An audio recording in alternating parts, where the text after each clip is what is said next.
Welcome to the MS Gym podcast, where we give you the tools to live life by design, not by diagnosis. I'm your host, Brooke Slick, and here we go. Hello, everyone. I'm here today with an uber special guest. He's the founder and driving force behind the MS Gym.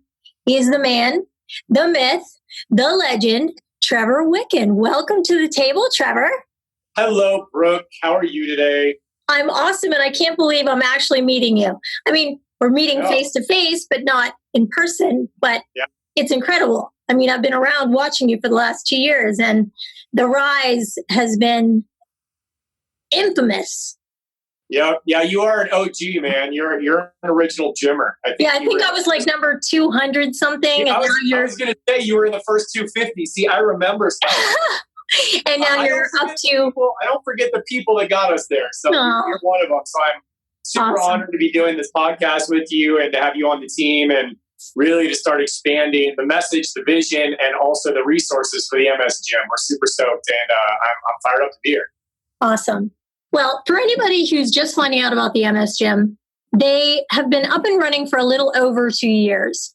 However, if you don't know what the MS Gym is, I'm going to give you a little tidbit here that'll give you some idea. And I'm reading a quote from the MS Gym webpage. It was kind of a mission of Trevor's. He had finally come to the decision that I have to do something. I have to use this knowledge I have. And this is what he said. He said, I must create a platform to provide MSers with movement training to heal their bodies, mindset training to restore their outlook, and an opportunity to belong to a community where they felt welcomed, accepted, heard, educated, taken care of, and most of all, loved. Would you say, as somebody who's been around for 2 years, I can tell you, you have accomplished that goal. But I do know that your love of movement training and movement as medicine did not start 2 years ago. It started way before, way back when I believe a football injury took you out in high school. And it all kind of started there. So do you want to kind of bring us forward from there and let us know how the heck you got to this point and how you are able to make such an impact, which you have? Yeah, no, thank you. Yeah, so I mean, it started a little bit before that. I was like 12 years old, and I remember sitting at like an outdoor cafe with my dad. And I'd always been into working out and sports and stuff like that. And then I was actually bullied as a little kid. And I came home one day after getting like jumped by like 3 upperclassmen when I was a 7th grader and they were 9th graders, like 3 of them picking on a 7th grader. They were awesome, right? And my dad comes, I showed up, my face was all bloody or whatever. And I looked at my dad and I was crying. I was trying not to cry because it's like my dad. And he's like, well, buddy, he's like, what do you want to do about this? And I was like, I want to get strong. Like, I don't want to let this happen again. Like, I want to get strong so I can not have this happen to me. And then I want to be strong enough to help other people that are getting bullied. Like, I was 12 years old. My dad built me a gym in the shed in our backyard. And that was how I fell in love with movement. And then it was when I was 13, we were at lunch. And then I was watching this person walk, and they were actually walking on a cane. And I can remember I was in Boulder with my dad, and he's like, you can see what's wrong, can't you? I'm like 13. I've never had this conversation with my dad. Interesting. Like, they're picking up their hip on the right because their leg doesn't swing forward. And my dad's like, kind of just gave me this look, right? So then when I was playing football and I was 16, 17, I got pretty injured because I had some not real qualified strength and conditioning specialists telling a bunch of high school boys to go heavier so they can get bigger, faster, stronger. Mm-hmm. And I ended up hurting my back pretty bad. And it got to the point where I was doing about, probably because I didn't know at the time, about 12 ibuprofen a day. And I was miserable. Like, it never went away. So we went to 3 different physicians who at 16 years old told me that I should just have my spine fused. Oh, geez.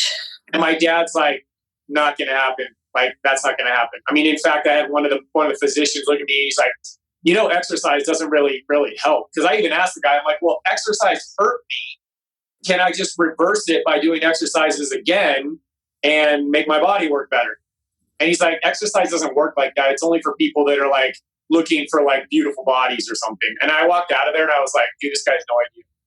So my dad actually got hooked up with a friend of my mom who was he was a neuromuscular therapist. And so my dad and I went in, and literally within 45 minutes, this guy looked at me and he's like, well, cool, man. You're a swimmer and you're a football player. So you got pecs, you got delts, and you got back muscles. That's about it.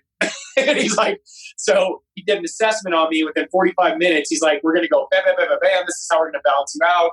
And within 2 weeks, I started noticing my back pain dropping. And within 6 weeks, it was like completely gone. I was like, this is what I want to do with my life. And I remember that every time I went in to this guy named Dale, every time I went into an appointment with him, I'd take that business card and I'd stick it up on one of my awards boards, my medal boards that I got from swimming or trophies or whatever. And I literally had like 40 of these business cards around there. And I created a vision board for myself without really knowing that that's what I was doing. I was like, that's what I want when I grow up. Like, I want to be this guy. So that's where it all started. Interesting. Then you went on to go to college, and your concentration was what? My undergraduate was in sports medicine. Okay. And then my master's degree is in performance enhancement. And the course was really based on biomechanical analysis. So we basically would sit there and watch hours and hours and hours and hours and hours and hours and hours of video of people moving wrong. And we would have to figure out what's wrong with them. We would have to look at them, analyze their movement, break it down into slow motion, look for biomechanical patterns, look for the kinetic chain cues, what neurologically is happening, what muscularly is happening, what's happening with the joints. We got into physics, we got into science, we got into physiology, and so I had some tough instructors, and I mean they were very serious. They're like, if you're 2% off, that could be someone getting injured, so we're not going to be 2% off here. And so that's where I really fell in love with movement stuff. Like I got a lot of good stuff in my undergrad, and then I got a lot of the technical stuff in grad school. But I really fell in love with working in the underserved populations when I was a sophomore in college. My undergrad, I worked at this adult fitness program at Colorado State. And my very first client that I had was this like 91-year-old guy that used to be a British commando. And he was like 75 pounds. He had cancer 3 times, and his wife had MS. So my job was to build him up. And his number one goal is, I want to get stronger so I can help. His wife's name is Rosie. So I can help my Rosie walk better, because that's my job as a husband. And so at that point, I was like, okay, these are my people. I've trained over my career. I've trained Olympians. I've trained Division I athletes. I've trained professional athletes. I've trained people that are looking to become professional athletes, and I've gotten them better. And that's cool that you get, a $40 million contract for throwing a ball around. But to give someone back the ability to take care of their wife, to play with their kids, to pursue that dream they thought was stolen, to stand up and extend and improve their quality of life, like, that guy named John at that point, like, completely defined the trajectory of where I wanted to commit my life to. So it's like all these little things along the way really confirmed that that's what I wanted to do. So we got John better. He gained 57 pounds in 8 weeks of muscle mass. Oh my God. Because we figured it out. And then I ended up working with his wife 2 years later privately, and we got her walking again. She was my second true MS client that I ever had. That's incredible. Yeah, pretty cool. So after you left school, what was your next step? And did you stay on the same track? Have you always continued on that same track of movement? Yes, in different ways. Like, I actually, in grad school, I mean, I was 100% focused on going to med school. I mean, I gave up a lot to do the MCATs, to study. I mean, I was a 4.0 kid. I think I had like a 3.99 GPA because I got 1 B in chemistry lab. I had a 3.99. I mean, I had like 2,000 hours of orthopedic surgical experience shadowing. I had letters of recommendation written from physicians. I had the package, right? And I applied to med school, and I applied to a lot of med school, didn't get in. And I remember an interview that I was at where I was sitting in front of a panel of physicians, and this guy was asking me about a neck injury. And he was talking all about the orthopedics. He's like, well, what kind of approach would you do? Because I wanted to actually be a movement specialist doctor. I wanted to be a physiatrist, which 15 years, or what is that, almost 20 years ago, was way different than it is now.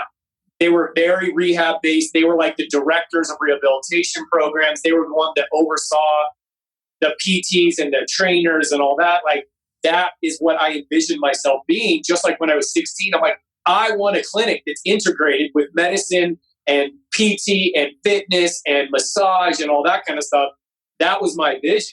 And so this guy asked me, and he's like, so, what would be, the protocol for this, this, this? And I went down this track. I'm like, well, you'd have to do a spinal assessment. I'd see what their walking pattern was like. I'd look at their feet first, because their feet directly affect the neck.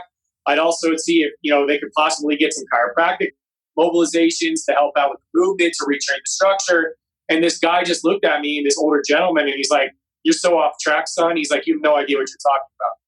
And I remember sitting there for a second. I'm like, I'm not supposed to be here. Like, I remember looking around like, this isn't what I want to do. If this is like a top-notch school and this is their thought, I'm like, sir, I feel like you're wrong. Like, with all due respect, like, here's why you're wrong.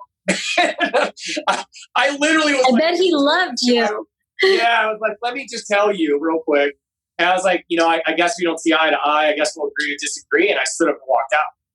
And I knew at that point, I wasn't going to get in there, obviously. Yeah. But I was like, well, maybe, some other program will pick me up. And they did. And so when I got done with undergrad, I actually went and got certified as a strength and conditioning specialist. So they are the highest level of strength and conditioning coaches, because I'm like, well, this guy Dale was a CSCS, so I'll go be a CSCS. I'm going to follow the guy that started this all. So I started with that. Then I ended up actually getting certified as a medical exercise specialist.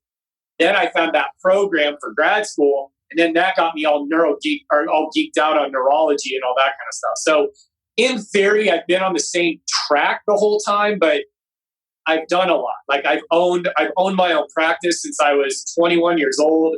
I worked for 24-Hour Fitness for like 3 or 4 years. I mean, I worked my way all the way up to top of the club in Fort Collins, Colorado, like all that kind of stuff. So, I mean, I've done corporate, I've done performance, I've done clinical, and it always came back down to my neurologic clients. They were my favorites. They were my heroes. They were the ones that I'm like, I can't wait till I get another neuro client, right? And then I actually got discovered by one of my clients to become the trainer for the Brain Injury Center up in Fort Collins. So I was seeing brain injuries, paralytics, motor vehicle accidents. I was seeing a ton of MSers. I was seeing Parkinson's. I was seeing vets who had PTSD and all this kind of stuff. I was seeing amputees.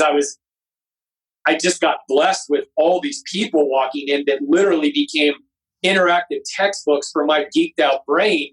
If I ran into a problem, I would go look it up and figure out why this isn't working. They literally challenged me to use every single piece of my, at that point, it was like a $75,000, $80,000 education to actually be able to apply it, So yes, the long-winded answer, like, I've always known that movement is medicine. I've always known that the body was made to heal because I felt it in myself. I've watched it over 20-something years.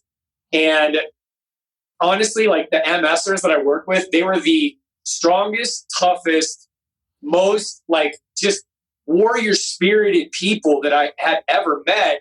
And at the same point, they were so giving, they were so committed, they were so loyal, and they were really, really quick to go tell someone else without me asking. Like, I didn't need a market at all. Right. It was like they found relief and they're like, oh my gosh, no one's talking about this. Let me go bring 4 other people into you. Right. Much like the MS Gym, the explosion of the MS Gym. Right? I remember the first time I saw a post about it. I forget who it was. It was a Facebook friend of mine. And I was like, really? And I'm pretty sure I invited close to 100 people, at least. I'm just going down. Yeah, them. And I'm sure everybody else did the same thing, which of course led to hundreds of people joining. So right before you started the MS Gym, or when did you get to the point where you're like, that's it, I'm doing this MS Gym? Well, it was a couple of different triggers, I guess. Number one is that in my career, like as a fitness professional, I was constantly limited by time. So you're trading time for dollars as far as a business model goes, and you're also you have no time affluency, meaning that like you can only see one person at a time or small groups at a time, and then that's basically it.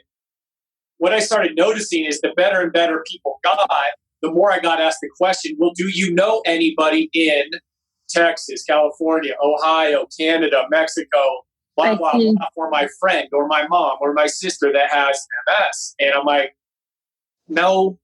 I'm like, I don't know anybody that approaches it like I do. I mean, I'm sure I could give you some resources, but I've been so focused on my clients, like I'm not really that interested in networking and creating this gigantic global network of colleagues around the world. Like, you guys are my colleagues, you guys are my family. Like, I am here for you. I'm not here to sit around and talk about it, right? Right. So I just was like, well, and it got me because and this lady I remember looked at me and she's like, I just wish you could help my sister. I just wish you could help her. And I'm like, well, okay, so the exercises that I gave you, why don't you give those to her and see what happens? And so she did the best she could because I didn't have Zoom or any of it. I didn't know anything about online. So I ended up emailing back and forth with this lady for a while, and this lady started to get results. And so she was a sister of this lady and she was in Texas. She started to get results. And I'm like, okay. And I kind of went about my day, right? Or about my life. And I was like, it always is in the back of my brain. I'm like, well, I want to help more people, but I don't know how. I opened up a brick and mortar business and we were serving medical fitness. I had MSers in there. I had brain injury people in there. And again, it was a time thing. There was only so much of me and demand was gigantic. Right. And Misty and I, my wife Misty and I sat there and we're like, dude, the only way that we're ever going to reach the amount of people that we want to reach is by opening up franchises and satellite clinics and all this. And I'm like, I don't want any part of that because I would get so far away from the people. I would not be a practitioner. It would be constant putting out fires, constant managing a business. It'd be corporate. It'd all be corporate. Exactly. And that's not what I'm about. No. And so that was one thing. I'm like, I know people are doing this online. And so I'm like, I got to figure this out. So many people know that I do not have MS, but I have chronic neurologic Lyme disease. And I have celiac disease. And I actually have 2 other parasites that have been in my body since probably the time that I first started working with MSers, because it's like my doctor traced it back to 20 years ago. So my body has been neurologically like destroyed. Like, and I didn't know it. I just kept moving because I was an athlete and I was a trainer and I just kept moving. Like I was doing 40,000 steps a day, like when I had my little counters on, A couple years ago, Lyme disease was like, dude, I'm taking you out. And it was a relapse. It was a major relapse, major attack that lasted probably 6 months where I couldn't use my feet. I couldn't use my hands. I couldn't lift my daughter. I was getting double vision. My bladder was out of control. Like I had cognitive issues. I was irritable. I was depressed. I was anxious. Like I literally was forgetting things I should know. I would end up on the wrong street sometimes, going to work, going home. Like it was bad. Wow. And I went from running a 12.5-mile obstacle race to 2 weeks later not being able to walk more than 5 minutes on a treadmill at 1.5 miles an hour before I was just done. And it reached a point where it got so bad, it got dark, man. And I thought about I literally was like, said a prayer to God. And I'm like, look, I can't do this anymore. Like, if I'm done, like, I know I'm going to heaven. I'm all good. But if I'm done, I'm done. Like, I'm a burden. I'm a burden to my family. I'm a burden to my wife. I'm a burden to my clients. Like, I can't do this. Either take me home now or show me what I'm supposed to do, what I'm here for. What is my purpose on this planet? What did you make me for? And it was like the most silent moment of my entire life because it was at 5:30 in the morning in front of the gym, pouring down rain in the pitch blackness. And it was like the most silent moment of my life. And 5 minutes later, I just kind of like came back to, and I'm like, well, I'm still here. Like I'm still here. Good. Right. But thank you. Yeah. Right. At that moment, I was kind of like, I just kind of made this decision in my heart. I'm like, I can't let other people suffer like this anymore. I don't know what I'm going to do. I don't know how I'm going to get there, but there's thousands and thousands of people out there that need help and are feeling like I am. And I can't let that happen. Like I have too much in my brain and I've seen too many things happen and too many awesome things happen and see how movement has helped people. And I've seen people get out of wheelchairs and counteract paralysis and start walking on amputated legs faster than they ever did with regular legs. And I've seen it, right? I've seen lives restored and I've seen movement give people life back. Why am I sitting here in this car when there's thousands and thousands of people that I can help? I got to find a way. And so at that point, Misty and I started really, really, really exploring like the online stuff, how to do it, how to set it up, what does this mean? And what I found is that with researching, there was some online resources for people with MS, but honestly, they were limited. There were more guidelines. I know that for a fact. Yeah. There were more guidelines versus real step-by-step, grab arms with me and follow me programs to help you. Not a program, just guidelines. Yeah. And you guys were completely underserved. And I'm like, we're here. Like, this is what we're doing. So that's kind of where it all came from. So kind of two different angles, but they converged. It was professional and personal kind of converging at this point where I'm like, my people are out there. I got to go find them.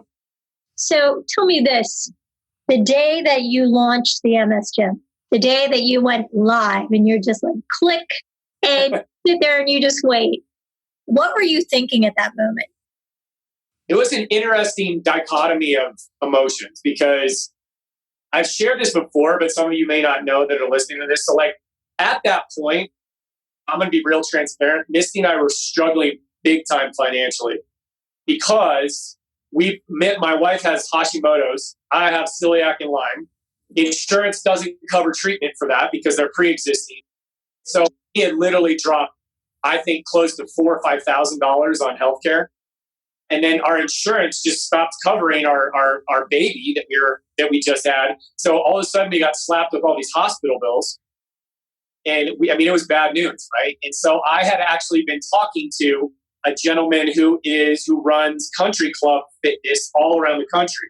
So they go in and they create these really high-end, pimped out like fitness facilities for country clubs all over the nation. And he wanted me to be that guy. He wanted me to be the director that went and planted, trained the trainers, promoted it, wrote the programs, all this. And they were going to start marketing to the 55 plus population, which was really who I served a ton besides like neurodegenerative was my seniors.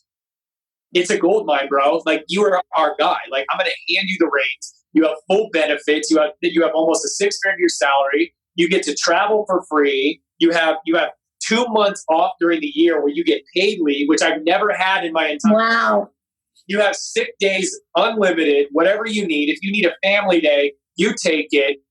And I was like, sat there, I'm like, this is insane, right? So I already had these plans to go live after I was talking to Ken and we were working out the strategy. And so on this one hand, I was like, all right, this better work. Otherwise I'm out. Like, wow, that was a gamble. Yeah, I'm like, I'm going to give this a couple months. But if this doesn't start working, like I got to take the country club job because what else am I going to do? So I had that end, providing for my family and my security for the future. Mm-hmm. Since 93% of online businesses fail within 3 months. Wow. So I knew the odds, and I'd already been screwed over by online people for thousands and thousands of dollars with no results before that. So I was like jaded and I was in self-protection mode. Right. And then there was this self-belief mode where like I told you guys, like I was bullied as a little kid. So, and then I didn't get into med school and I did everything perfect. And why did I not have my dream come true? Right. So I had this I'm not good enough thing too.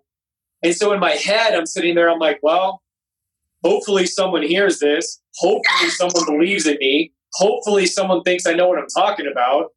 Hopefully like this makes sense to people. Like I know it works because I've been working on people for 20 years, but there was this healthy sense of like, what if this doesn't work? Like, what if I get rejected? What if there's just crickets out there? Like, that's a lot to go put yourself on camera starts speaking about a neurodegenerative condition online, right?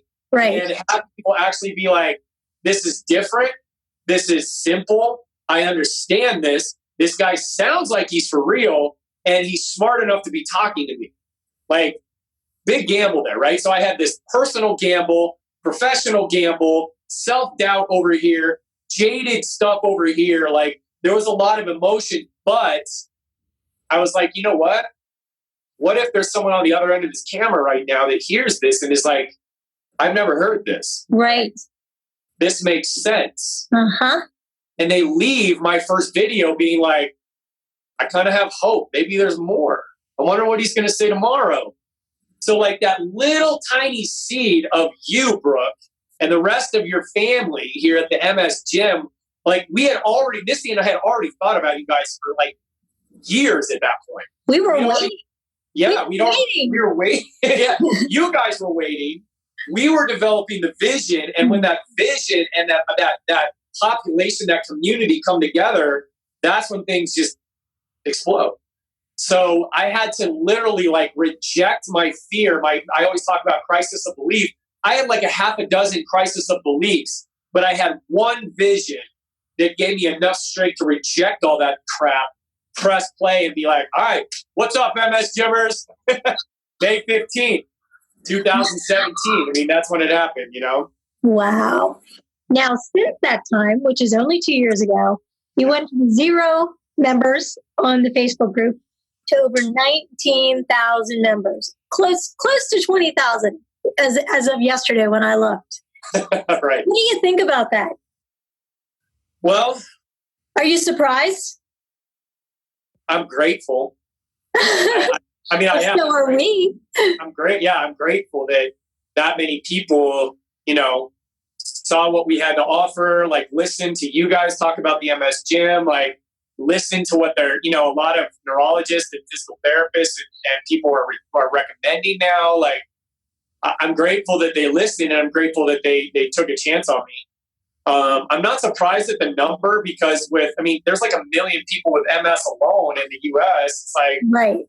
And there's it surprises me, it infuriates me, and it fires me up and infuses me with passion and drive to hear when, you know, MSers are still going to their physicians and people are like, exercise could work, or, you know, don't get your hopes up, or that might work. If that makes you feel better, like, you know, go for it. But there's not anybody like sold out when there's like piles of research out there that talks about neuroplasticity and movement reducing symptoms and threat and poor neurologic output. And I'm like, okay, like if I'm the guy to lead the charge, if I'm the guy to lead that angle, because there's some other people doing some really cool stuff out in the MS community for exercise, but we take it from such a neurologic standpoint and neuroplastic change standpoint. Like, that's my passion. That's all I've been speaking before it was even a buzzword.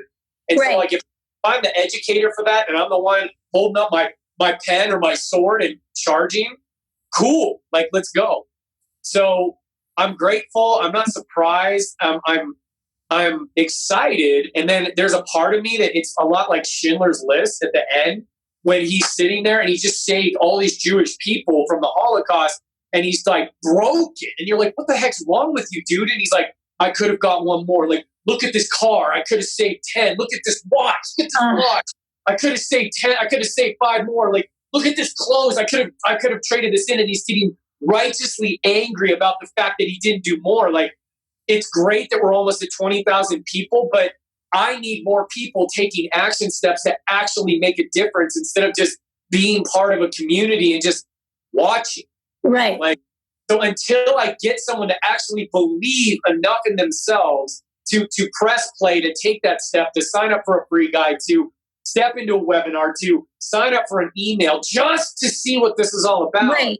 Like, just to feel it out. Just take a look. Exactly. Like, that's the only way that I feel successful, because otherwise they're just vanity metrics and it doesn't do anything for me to be like, oh yeah, 50,000 people. Well, right. We're still only having, 1,000 MSers really getting results. And what the heck else are we doing for the other, like, why are the other 49,000 people still waiting in the wings? Right. When they could be getting better, right?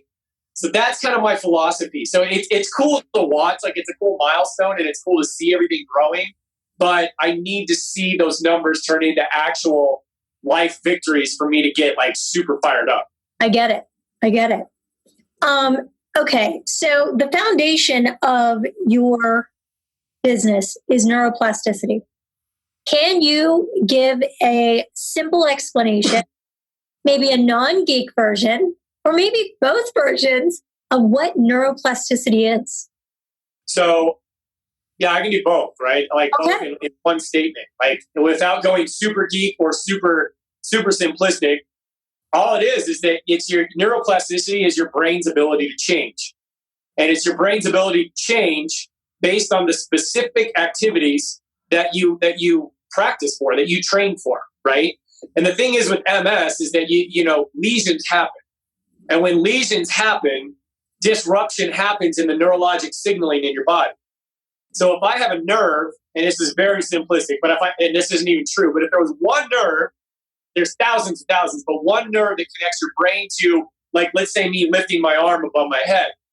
And that nerve, because of a lesion somewhere in my brainstem, my cervical spine, my thoracic spine, spinal cord gets a lesion on it, that means that the bridge is blown up. Like it just doesn't work anymore. It goes from a 8-lane highway down to a 1-lane dirt road, right? It goes so slow that the signal never actually gets there. It's so slow. So what the brain does is that there are 9.6 quadrillion neural networks in your body.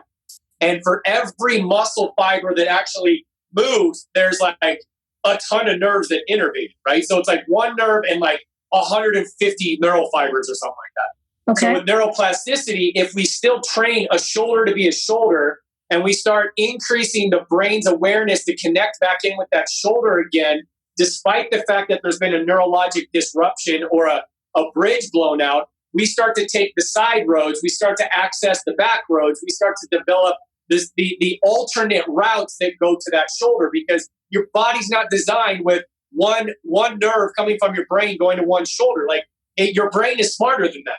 Right. Your nervous system is smarter than that. There are thousands of nerves that go into moving your shoulder, lifting your leg, breathing, all that kind of stuff. So if one of the major highways gets blown up, we just activate and access through movement other alternative pathways to work around that MS damage to start training that arm how to move right again.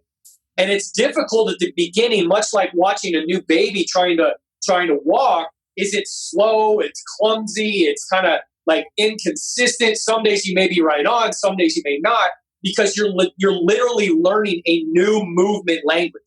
Right. And neuroplasticity, they used to think that your brain didn't change. I'm like, well, and I asked this in high school, why is it that they say that the brain can't change, but yet people that are like adults, 50, 60, 70, can move to a new country and learn a new language? Yeah. The brain has to change, right? Yeah. So my biology teacher was like, oh yeah, I guess that would make sense, wouldn't it? So it's the same thing. Like neuroplasticity is learning a new movement language and a new mindset language to change the way that your body moves and the way that your mind thinks in order to elicit a result that you want out of your life. Is that simplistic? And yet, yeah, I love it. I'm like, I'm sitting here totally geeking out with you. I'm like, yeah, uh-huh. Yeah. I get all fired up. Look what you're doing to me, Brooke. I'm getting fired. Sorry. Tell me this. Let's say I'm an MSer, and just today, I found out about this MS gym. I had no idea that you existed. Don't know anything about neuroplasticity. What would you tell that person is waiting for them inside the MS gym? Come here, come with me, and here's what I want to do for you. So the MS gym is built on 3 things. It's built on movement. Well, I would say 4: movement, mindset, education, and community. Right? What you need in order to what we've seen is for an MSer to truly heal is, number one, you need to learn how to move your body right, because your brain has 3 functions. Number 1 is survival. Number 2 is movement. Number 3 is proprioception, meaning your brain knows what it is doing and if that is effective. So number 1, we've got to teach you how to move in a way that is non-threatening to your brain to reduce that survival mechanism. Once we start moving better in the body, then you start seeing threats drop because the brain learns that even with an MS leg, when you stand on an MS leg, it can still be strong again. So as you start to create more safety in the brain for moving, then you start to move better, and the body actually unlocks other movement patterns as it feels safer with movement in general. And there is a physiologic fact that movement actually inhibits what are called nociceptors in your brain, which are your threat responses. They cause your MS symptoms. So every time you move, you actually counteract your MS symptoms. And the more highly skilled you get at inhibiting nociception in the way that you move, the more highly skilled you get in counteracting MS. That's step one. Okay. Step two is that you actually have to believe that you can heal. You have to reject a lot of the prognoses you got. You have to reject a lot of the abandonment that you've gotten, or social judgment you've gotten, or broken relationships you've had, or losses of dreams that you've had. You've got to get your mind right and get focused on the fact that you can heal, but you're going to have to make some lifestyle choices and some lifestyle decisions to allow that healing to happen, because you can't just fit in exercise. You've actually got to create space for it. You've got to believe that even during the ups and downs of your progression, that you are continuously getting better. So the third piece is education, is that the more I educate you as an MSer, the more knowledgeable you're going to be about your condition, which means that first of all, you're going to be like, the more I know, the more hope I'm going to get. Because the more I learn that there is a solution to counteracting MS, how could you not build more hope? Because I have over 1,200 testimonials saying so. And furthermore, one of the biggest threats of MS is the unpredictability. You don't know what every day is going to bring. And so by learning about how MS works on your body and knowing what setbacks may happen, that how to get out of those setbacks, and what the path looks like as you actually start to work on counteracting your MS, it decreases your threat levels as well, because you have more knowledge and you know what to expect. And then the fourth thing is community. You can't do this alone. You just can't. The bad days for an MSer are 50 times harder than the bad days of a quote unquote non-MS or a normal person, right? Right. You know, some people don't like the word MSer, right? But person with MS, okay? I have no problem with that. I know. You refer to yourself as that. I am one. Right. But no disrespect to anybody. So, you know, it's that much harder, because you're not only emotionally having a bad day, but physically your body just turns on you and you don't know what the heck's going on. Right. So by having a community of people that has a large spectrum of experience, you're bound to find someone in the MS gym that has been right where you are with the exact same problems you have, the exact same threat buckets that you have, that actually overcame their crisis of belief, started moving, started believing, started asking questions for coaching, and has actually overcome a lot of those symptoms to get small victory after small victory, and their life is changing. You need all of those components to heal. Like, you have to have the technical part, you have to have the emotional part, you have to have the educational support, and you have to have the social interaction, because like, there's nothing more powerful than a bunch of people who have been where you have been, telling you, I was there too. This is what I do. This is what I did. Follow me. That's what the MOC and what the MS gym's all about, is creating a culture, like you stated at the beginning, where you are understood, you are accepted, you are loved, you are met where you're at, you're educated, you're empowered, you're encouraged, but at the same time, you're validated in the fact that you will struggle, you are struggling, and you can make it through it. So we're not a commiseration community, and we're also not Disneyland, where we just, everything's positive. We can't say anything about struggle. You're like, we are real. Like, this is life, man. This is an MS lifestyle together. I hope you all enjoyed part 1 of my 2-part interview with Trevor. Be on the lookout for part 2 within the coming week. To make sure you never miss an episode, subscribe to the MS Gym podcast on iTunes, Stitcher, and Podbean. You can also find the MS Gym on YouTube, Instagram, and Facebook. If you want to know what I've been up to lately, go to brookslick.com or follow my MS journey at msslick.com. Have a great day, and we'll see you on the next episode.